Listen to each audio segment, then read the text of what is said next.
Il vient plus avec la boule au ventre. Il est heureux. Je le récupère, il est jovial. Hein. Il se lève le matin, il est content de venir à l'école. Et ça, c'est très important pour moi. J'ai créé Espérance banlieue pour répondre à une urgence éducative qu'il y avait dans les quartiers dont on entend régulièrement malheureusement parler. Et je me suis dit, mais est-ce qu'on peut trouver une solution pour réenchanter ces quartiers ?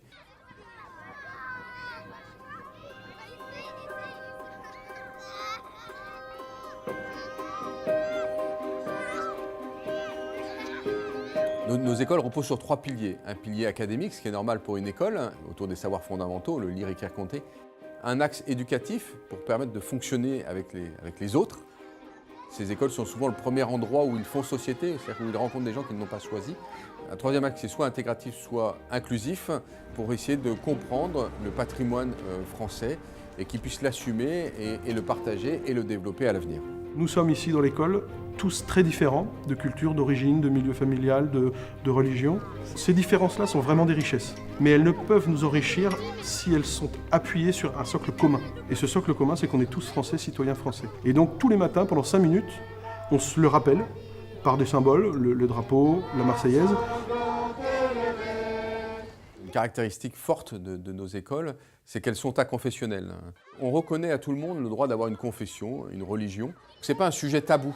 Et ça, c'est extrêmement bien accueilli par les parents. Bonjour les enfants. Est-ce que vous lui faites confiance pour s'appliquer dans son travail et faire honneur à son uniforme ? L'uniforme, on utilise cet outil pédagogique pour que les enfants apprennent à se démarquer par ce qu'ils sont vraiment, par leur tempérament, par leur caractère, par leurs bonnes actions. Le matin, on a un temps d'éveil avec des petits exercices de conscience du corps, des exercices de latéralisation, de perception fine. J'aime bien mon école parce qu'on n'est pas beaucoup dans la classe, on apprend mieux. 15 élèves, c'est vraiment notre maximum. C'est vraiment important de garder cette petite classe pour avoir une pédagogie vraiment personnalisée, individualisée pour aider tous les élèves et surtout ceux qui ont le plus de difficultés. On a fait hier, ici. Vous vous souvenez ? On se concentre beaucoup sur ces 2 matières fondamentales que sont le français et les mathématiques, sans pour autant négliger les matières complémentaires de découverte du monde, histoire, géosciences. En fait, on suit le programme de l'éducation nationale.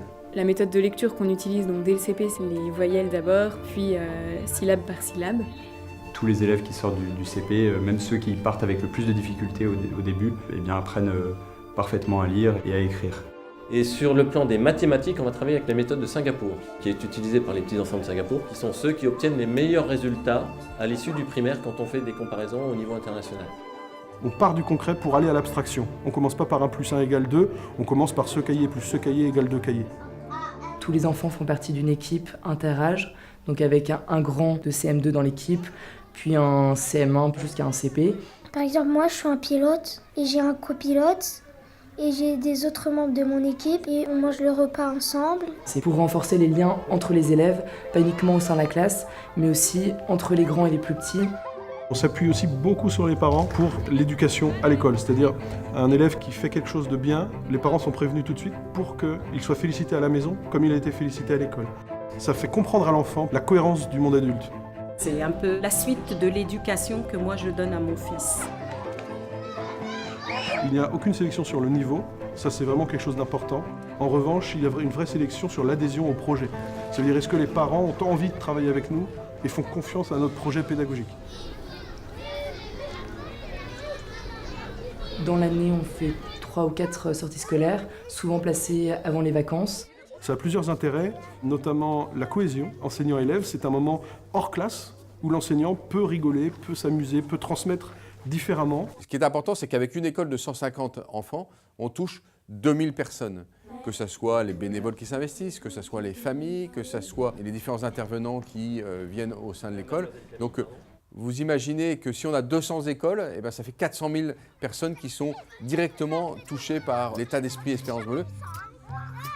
Quand vous avez des gens sérieux en face, c'est rassurant un peu. C'est-à-dire on ne se sent pas seul, quoi. Venez et voyez. Tout le monde veut le meilleur pour l'avenir des enfants. Venez nous voir, venez rencontrer les enfants, venez rencontrer les professeurs, venez rencontrer les bénévoles, venez rencontrer les familles. C'est vraiment extraordinaire. On manifeste que quelque chose est possible. C'est pas « yes we can », nous pourrons. C'est oui, on le fait.